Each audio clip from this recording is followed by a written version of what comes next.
Hi, my name is Jenniffer Powers and I'm the collections manager here at James Madison's Peale. And today we're standing really, in Mother Madison's best room. And I'm going to talk a little bit about two objects in this space today.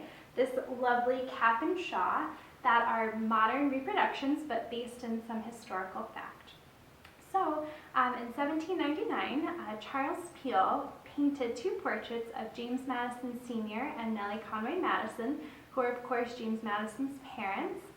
In this portrait of Nelly Madison, she's seen wearing a white cap and a yellow shawl with some sort of teal blue embroidery on going down the length of the shawl. And so when it came time to refurnish this space, we wanted to include some of these textile elements.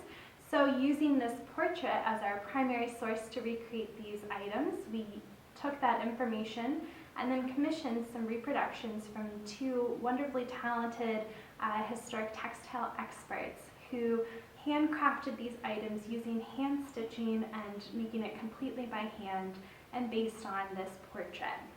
So first I'll talk about this cap. You'll notice it has these sort of little wings down the side called lappets, and these would go down the face of the wearer and could be tied underneath the chin.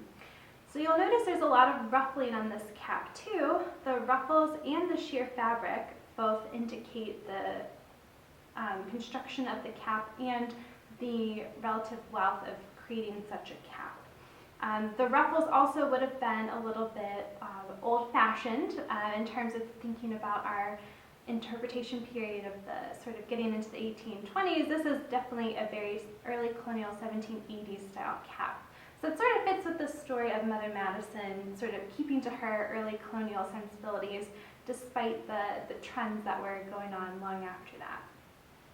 Now this shawl is done in this beautiful golden mustard color with this teal embroidery.